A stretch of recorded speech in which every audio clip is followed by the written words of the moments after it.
Greetings to all our valued clients. Welcome to GKFXPrime Analysis and Education YouTube channel. This is Alan Hong, market analyst of GKFXPrime. I'm gonna share my daily analysis for Tuesday, 25th of July. So first of all, let's review the major market movement.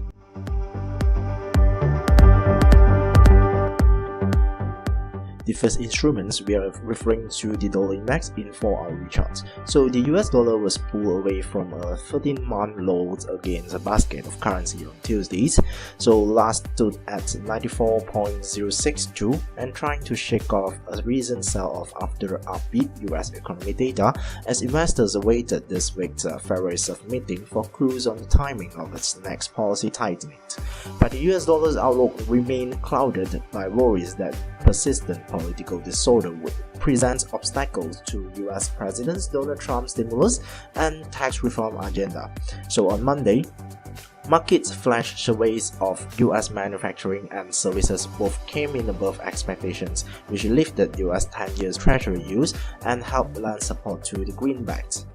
So the Federal Reserve is widely expected to keep interest rate unchanged at this week's two-day meeting, which ends on Wednesdays, and investors will be watching for any fresh hints on whether the Federal Reserve might raise interest rate again this year and when it will begin paring its bond holdings.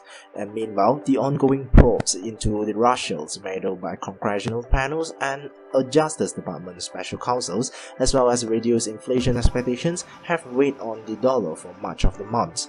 So, market participants said the investigations have been one factor showing progress on pushing through Trump's pro-growth agenda of tax cuts and infrastructure spending.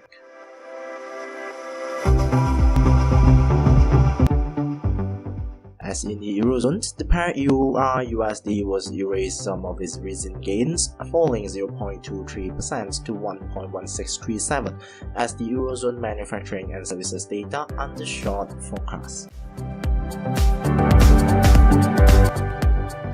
Meanwhile, the Canadian dollar against the US dollar traded at 1.2520, down 0.15%, following a bounce in the oil-sensitive loonie after oil price ticked higher in the wake of the OPEC meeting on Monday.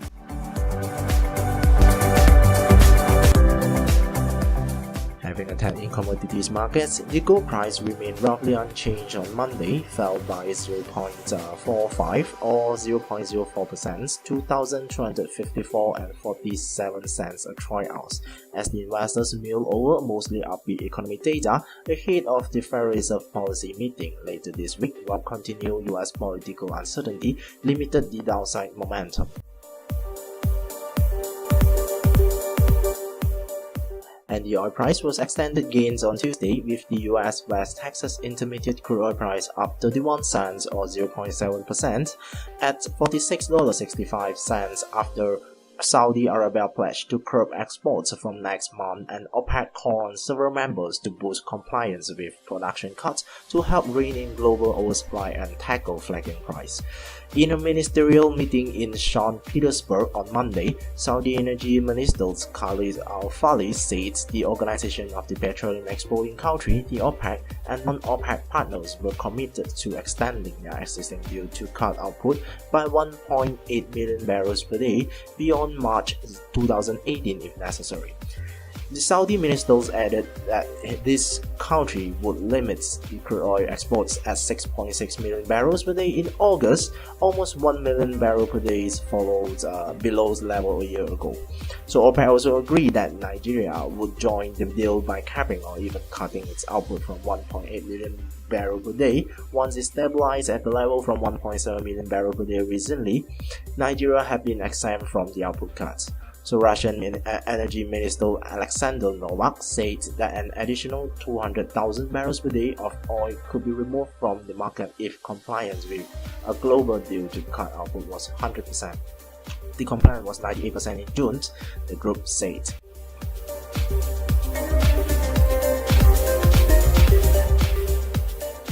So now we're going to review the highlighted economic data that released on Thursday as well as going to release today. So yesterday, The German was released its manufacturing PMI for July at 58.3, which is slightly lower than the forecast. Alright, so this provides some pressures to the euro currencies. And during the North American trading hours, United States will release its existing home sales for June, and it was 5.52 million. It's lower than the forecast as well. So as for today, we got the data from Germany as well, which is the IFO Business Climate Index, and at 4 o'clock later today, so it is expected to be weaker, as well as the data from the United States tonight, the CB Consumer Confidence for July, and it is expected to be weaker as well.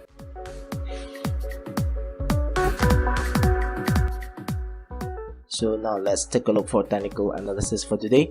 And on the first instruments, we are looking at the GBP USD in 4-hourly charts. So the pair GBP USD currently is still traded in an uptrend, okay, but the trend's momentum seems to be losing. So it is expected to be ranging soon. Alright, so the range target will be between 1.30400 and 1.30100. So the price now is near to the 1.3010 of the support level. So it is expected to be slightly stronger. Alright.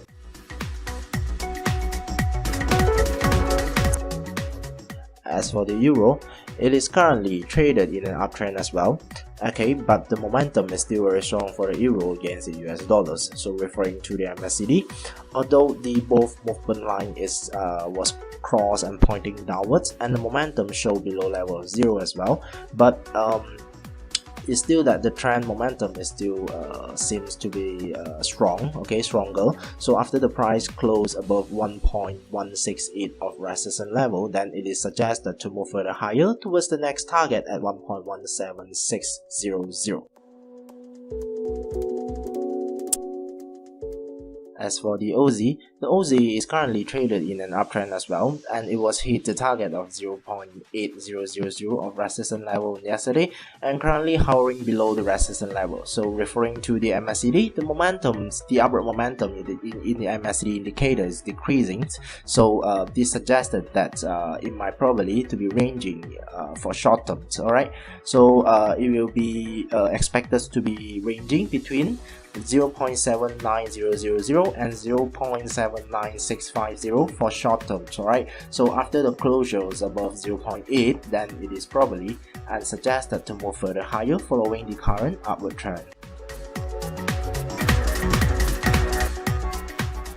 As for the Kiwi, the pair NZD USD in daily chart was closed above the previous high or the resistance level of 0.73060 and currently hovering below the another resistance level of 0.7450.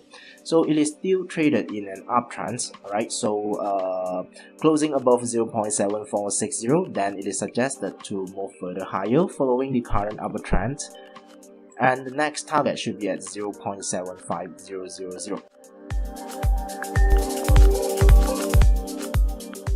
Meanwhile, the Japanese yen against the US dollar in 4-hourly charts is still traded in a downtrend, but it seems like losing the downward momentum. Okay, so it is expected to be ranging between 111.3 and 110.8 for short terms. Right, only for short terms. The long-term direction is still pointing downward now. So referring to the MACD, also supporting for the statement, which the both movement line is pointing upward now, and the momentum was growth to the level be above 0. So it is expected to be ranging for short term. As for commodities, the gold price in 4-hourly charts is still traded in an uptrend, right? But it seems like losing momentum after a strong surge on yesterday's. Okay, so in short term it is expected to be ranging between 1252.00 and 1258.00, but longer term it is still pointing upwards, so closing above the previous high of 1258.5, okay, 1258.5, then it is suggested to move further higher towards the next target at 1263.4. And the last instruments today is the West Texas Intermediate crude oil price in 1 hourly chart. So it is currently traded in an uptrend, so it is suggested to move further higher after the price closed above 46.7. So it will be another buy signal for it. And we can refer to the MACD, which is supporting for the statement as well. The both movement line is still pointing upward now, and the momentum is still at the levels above 0. Okay, so the next target should be at 47.2. That's all for my analysis to date. Please don't forget to subscribe to our YouTube channel by clicking the GKFXPrime logo on the screens in order to follow our updated analysis and education video. Thank you for watching. GKFX, your global trading partner.